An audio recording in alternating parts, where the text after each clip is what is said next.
রানী ভাই, তুমি এটা কোনো কাজ করিছো? জি ঠিক বুঝলাম না, আপনি যেটা অর্ডার করেছেন আমি তো সেটাই ফলো করেছি। তুমি আমার অর্ডার ফলো করতে গেছো আর আমি এদিকে পায়চারি করতে করতে তোমার জন্য ফলো করতেছি।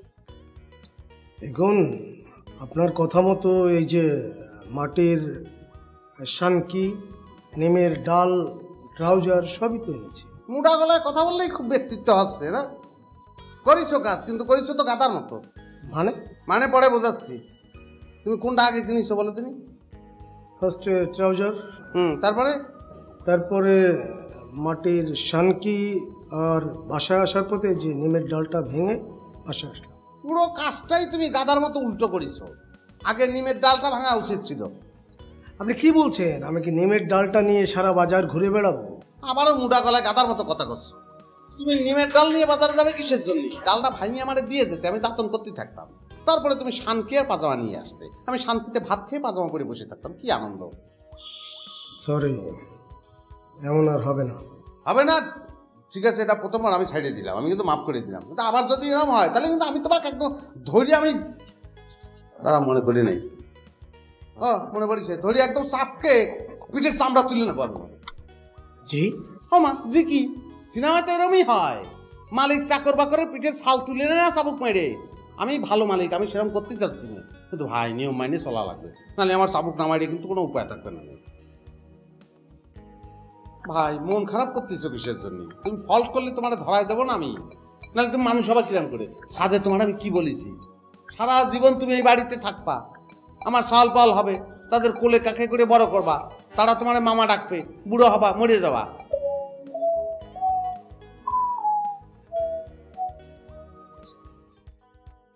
হ্যাঁ আচ্ছা, ভালো কথা। তোমাকে তো আমি চাকর ভাই রনি ভাই বলতেছি, তা আমাকে তুমি কি বললে ডাকবা ঠিক করেছো কিছু?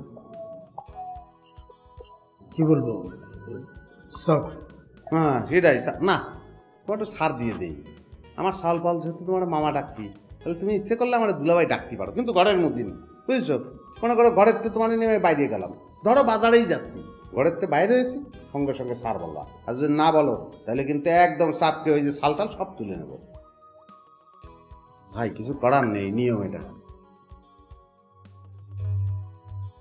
কি চাকর বাকর রাখিস, কোনো সেন্স নেই। অবশ্য আমি তাদের একটা ধমক দিয়েছি।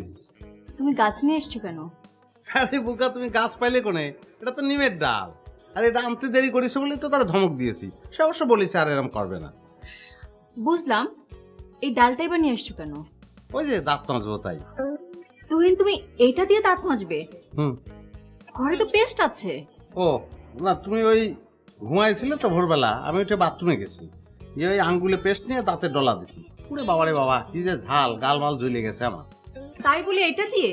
আরে কি করছো তুমি? নিম তো স্বাস্থ্যকর, মহা ওষুধ।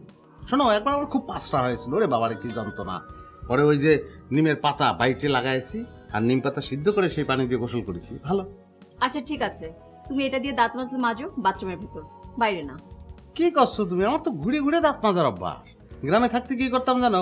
ভোরবেলা ঘুমাতে উঠে নিম গাছের তো একটা ডাল পাড়ে দাঁত মাজতে মাজতে নদীর ঘাটে চলে যেতাম, কুলি টুলি করে মুখ টুক ধুয়ে আবার বাড়ি ফিরে আসতাম। তুহিন, তুমি ঘর থেকে বের হতে পারবে না, রাস্তা তো দূরের কথা। কিসের জন্যই বলো তো? ঢাকা শহরে কি নিম গাছ অশ্লীল নাকি?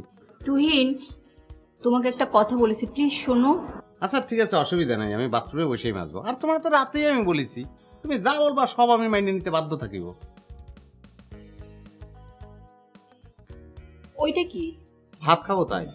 এইটাতে কেন? না, ওই সিনেমাটির প্লেটে ভাত খালি পরে ভাত খাওয়া হয়, কিন্তু মনে হয় ভাত খাওয়া হয়নি, তাহলে ভাতগুলো লস না। তুহিন, তুমি তাই বলে মাটির প্লেটে ভাত খাবে? আমার বাসায় তো নানান ধরনের গেস্ট আসে, তারা যদি দেখে তুমি মাটির প্লেটে ভাত খাচ্ছ, তাহলে তখন কি বলবে বলো? ও তাহলে আমরা একটা কাজ করতে পারি, মনে করো গেস্ট আসার আগে আগে তুমি আমরা ভাত বাড়িয়ে দিলে, আমি ভাত নিয়ে বেডরুমে ঢুকে বললাম। তারপরেও তোমাকে মাটির প্লেটে খেতে হবে, তাই তো? ও তাহলে ঠিক আছে, অসুবিধা নাই, যেদিন যেদিন গেস্ট আসবে সেদিন না হয় না খেয়ে থাকলাম। ঠিক আছে, তোমার না খেয়ে থাকতে হবে না, তুমি মাটির প্লেটে ভাত খাবে। পাস।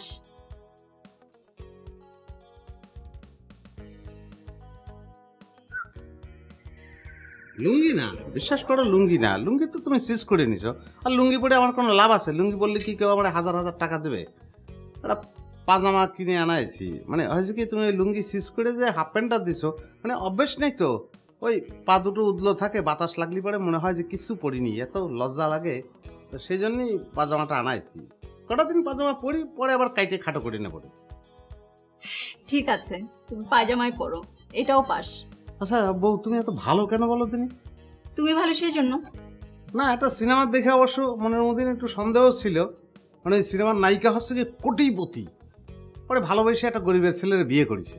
বিয়ে করার পরে ছেলেটার পরে যে কি অত্যাচার করিছে, পর্দা দেখে আমার মনে হয়েছে যে ছেলেটার জেতা গোড়াজাব হচ্ছে। গোড়াজাব কি? গোড় মানে তো কবর, কবরের মধ্যে মানুষের আজাব হয় না? ওই নায়িকা ছেলেটারে দুনিয়ায় সেই আজাব দিয়ে ছেড়ে দিয়েছে। তাহলে তুমি আমাকে বিয়ে করার সাহস পেলে কোত্থেকে? কারণ 8টা ছবিতে দেখেছি, এত ভালো ছবি 7 বার দেখেছি। নায়িকা ওইরকম কোটিপতি, কিন্তু একদম বিপরীত, একটা গরিবের ছেলেরা ভালোবাসে বস্তিতে গিয়ে উঠেছে, সুখের সংসার, কিন্তু খুব অভাব। বড় লোকের বাড়িতে বাসন মাইজে খায়। বড় লোকটা আবার কি করে জানো, তার দিকে একটা কুনজর দেয়। তুমি ব্রাশ করেছো?